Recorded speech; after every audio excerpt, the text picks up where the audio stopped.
critically analyzing global affairs. The Muckrakers on today's News Talk, TNT.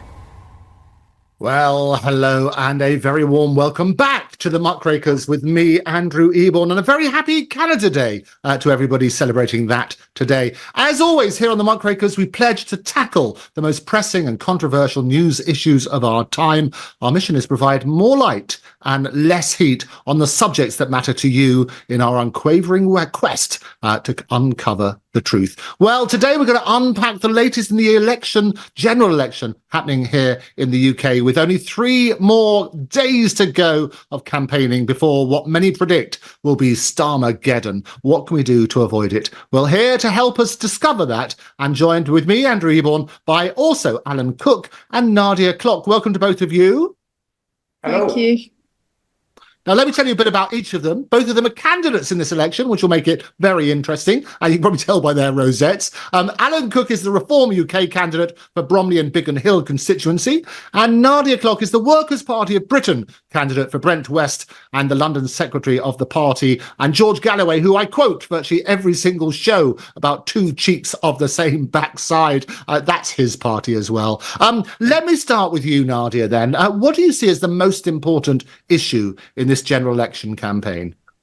Well, it's poverty disparity between the super rich and the poor. So basically, the middle classes are being pushed down with the working classes, and everyone's being affected now. At the moment, our foreign policies are really important. So that means a possible war with Russia, all-out war, conscription, which nobody wants to see. And also the genocide currently happening in Gaza. Our party, our stance, we cannot support this genocide. We cannot support what's going on. We need to support allies who abide by the Geneva Convention and don't break it on an everyday basis. Okay, Alan?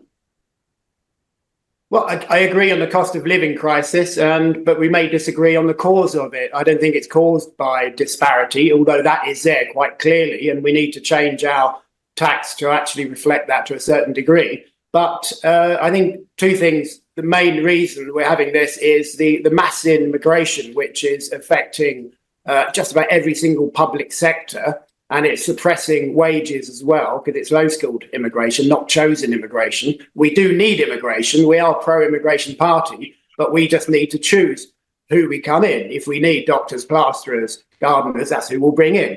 But the biggest impact, which is causing people problems money-wise, has got to be net zero. It is something no one voted for. It wasn't even voted for in the Commons. It went through on a nod. And quite unusually, it was a bill that went through uncosted. That never normally happens. The reason it wasn't costed is because you can't cost it, because the technology to get there doesn't exist yet. And, there's £2 trillion just to part decarbonise the grid. So, and the transport sector is bigger than that. So we are talking the greatest expense this country will ever face, and it's been nodded through.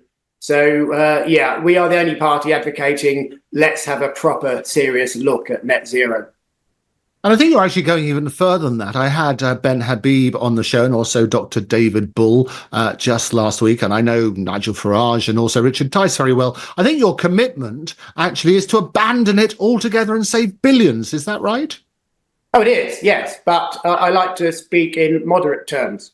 But, a lot of people, we like to have conversation. We're not like the hard left, where they point and shout at you and try and close down conversation and cancel you. We actually are all about debate and conversation. It's how democracy should work. They don't want people to have a choice. We've seen the media with their dirty tactics trying to shut down our party because that is a direct attack on democracy. Even if you don't like our policy, we have the right to exist and to create an opposition and not be shut down. This is a very deep problem the society has at the moment. And what we're drifting towards is we're moving from a 2-party system potentially to a 1-party system.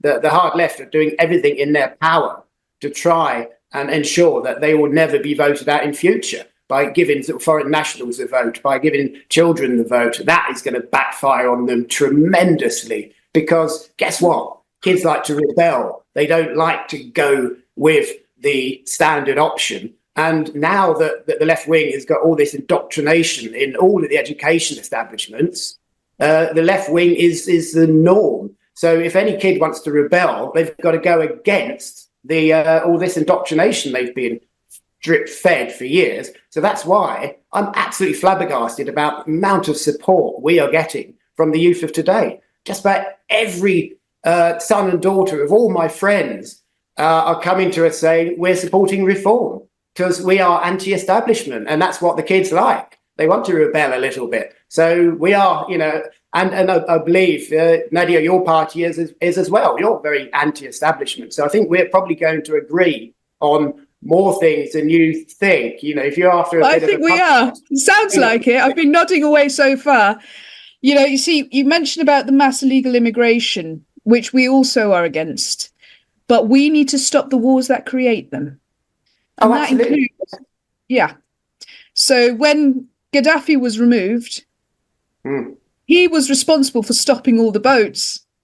So we kind of shot ourselves in the foot there. Oh, absolutely. I agree with you. Nigel said that. You know, he was against the last two wars.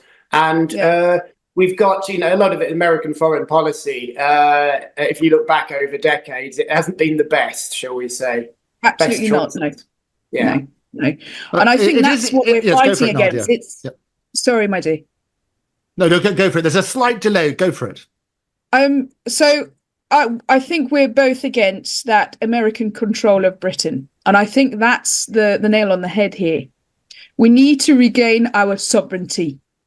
Yeah, and can I add to that it's not necessarily just America as in the country's leader. It's globalism and global socialism, because we have these external unelected supranational bodies like the WEF, the WHO, the UN, who are all trying to sovereign grab. They're trying to take control of our borders, our medical decisions. Now, all of this should, for a sovereign nation, should be our decision. So we are going to leave the ECHR if we're in power. We'll leave the WEF and the WHO. So it's, you know, we're quite clear. We want to run our country so we can look after our own citizens. We are a UK-centric party. We put our citizens first before these globalist bodies. Right. So it is interesting. Yes, it is interesting because you're getting this sort of country first, which is very sort of Trump speak, isn't it? It's sort of America first. Where do you stand on that, Nadia? So we are anti-nationalists, but we do believe in patriotism. And there's a fine line between both of them. Nationalism is a love of your own based on the hate of others. Patriotism, you're okay with the world, you're all right with the world. But when your country's in need, you'll come to its aid. And that's the difference. So as a party, with what's happening in America, and Alan is completely right, there are outside bodies like the WEF that have too much control and too much say in our